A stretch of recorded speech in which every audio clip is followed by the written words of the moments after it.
Bom dia, meus amigos. Dando seguimento aqui a pequenos esclarecimentos sobre mergulho em apneia, mergulho autônomo e navegação. Hoje eu vou postar um vídeo sobre navegação amadora.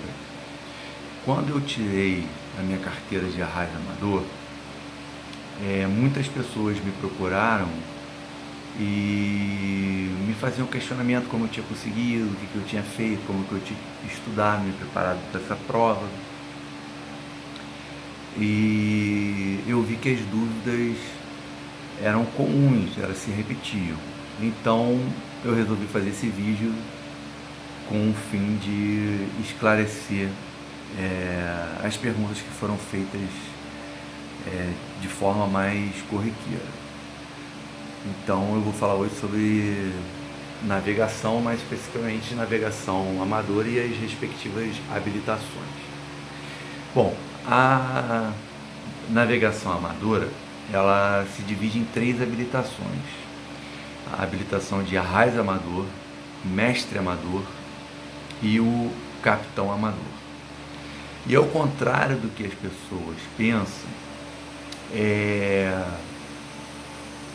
essas carteiras elas não estão relacionadas ao tamanho da embarcação, mas sim ao tipo de águas que esses indivíduos estão aptos a navegar.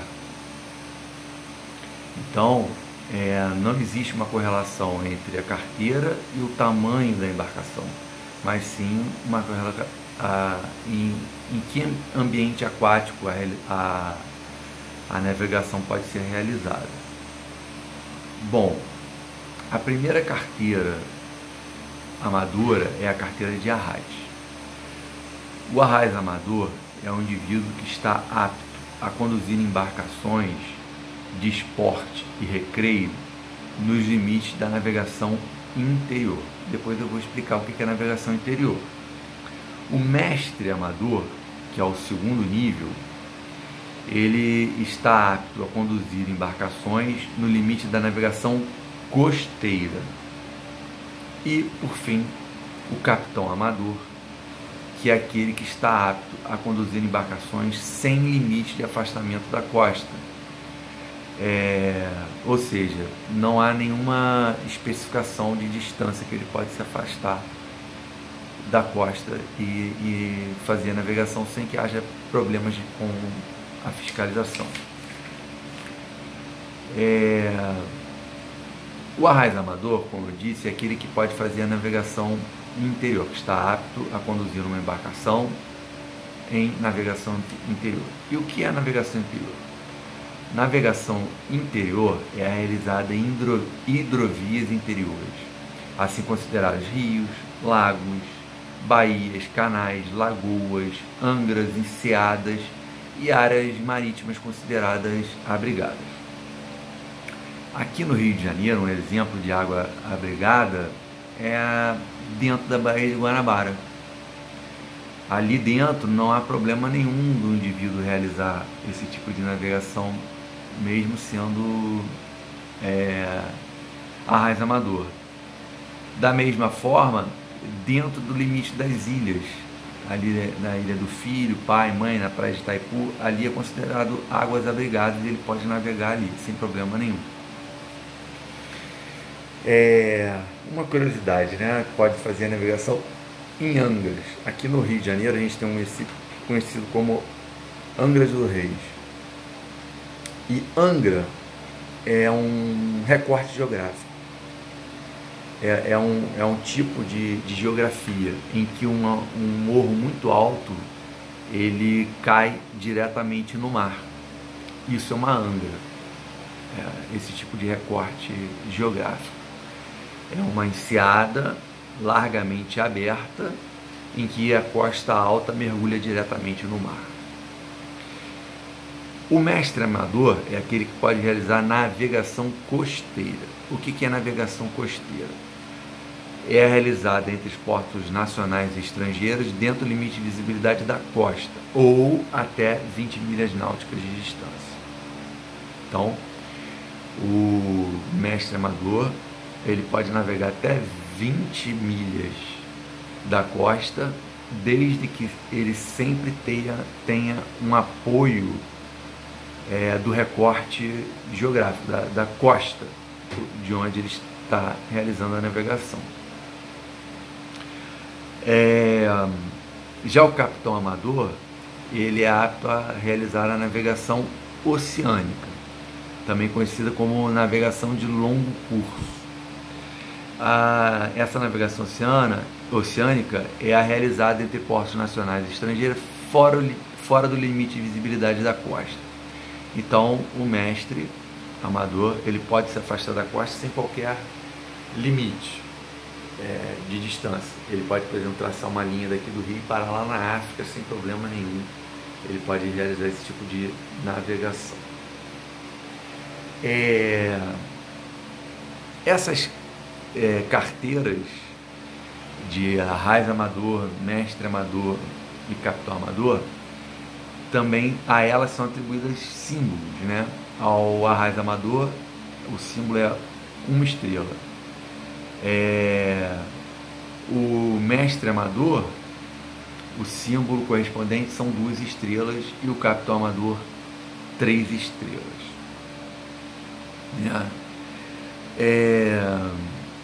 Outra dúvida que as pessoas sempre me faziam uma pergunta é se existe necessidade de um tempo para que um arraiz amador possa fazer a prova para mestre amador. Não tem necessidade de nenhum tempo. Assim que você obtém a habilitação de mestre amador, você pode fazer, de arraiz amador, você pode fazer a prova para mestre, e assim que você obtém a carteira de mestre, você pode fazer para capitão amador. Então não há exigência de lapso temporal qualquer.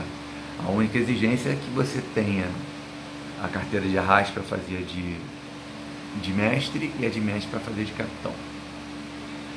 Existem outros 2 tipos de habilitação, mas eu não vou abordar, que é a habilitação para conduzir veleiro, ou seja, embarcações cuja propulsão é a vela, e o motonauta, que é o que conduz jet ski, mas eu não vou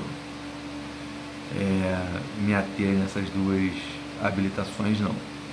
Essas carteiras, elas têm a validade de 10 anos, e para renovar não há necessidade da realização de uma nova prova, basta que você pague a taxa de renovação e está tudo certo, você obtém a sua carteira. Bom, essas foram as principais dúvidas que as pessoas me apresentaram sobre a habilitação. Outras perguntas que eu vejo quando eu saio para mergulhar, perguntas comuns, é sobre as partes da embarcação. Eu vou fazer só uma introdução e depois, numa outra postagem, eu vou me aprofundar melhor nisso. Bom, a embarcação, ela se divide em 3 partes. A proa, que é a parte da frente da embarcação, a popa, que é a parte de trás, e os bordos. O lado esquerdo, o bordo esquerdo, é conhecido como bombordo, e o bordo direito é conhecido como boreste. O bombordo, ele é apresentado por uma luz vermelha, mas no meio náutico a gente não utiliza a cor vermelha, se diz para a cor vermelha se diz encarnado.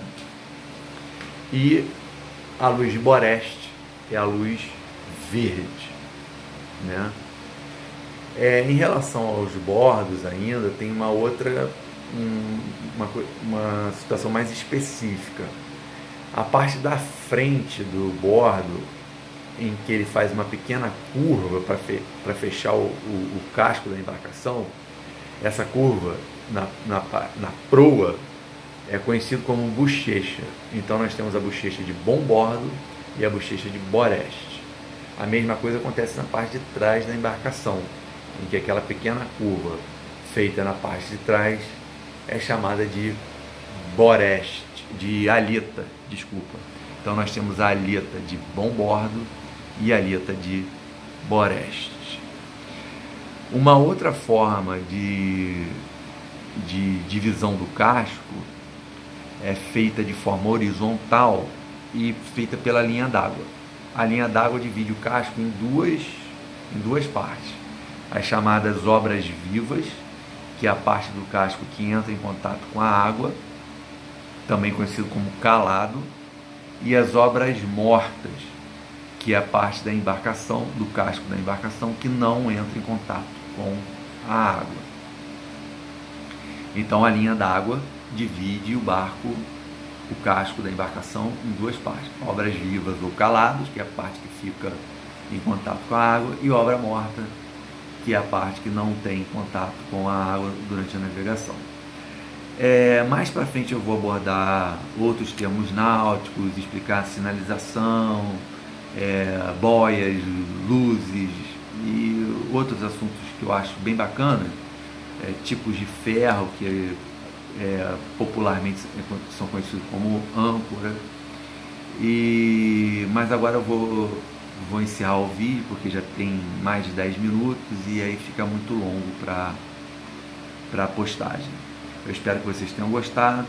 Durante essa semana agora eu vou postar um vídeo sobre direito,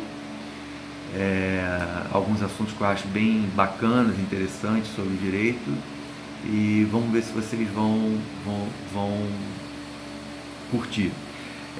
Uma coisa que eu vou tentar descobrir é se tem como vocês entrarem em contato comigo para fazerem perguntas, etc.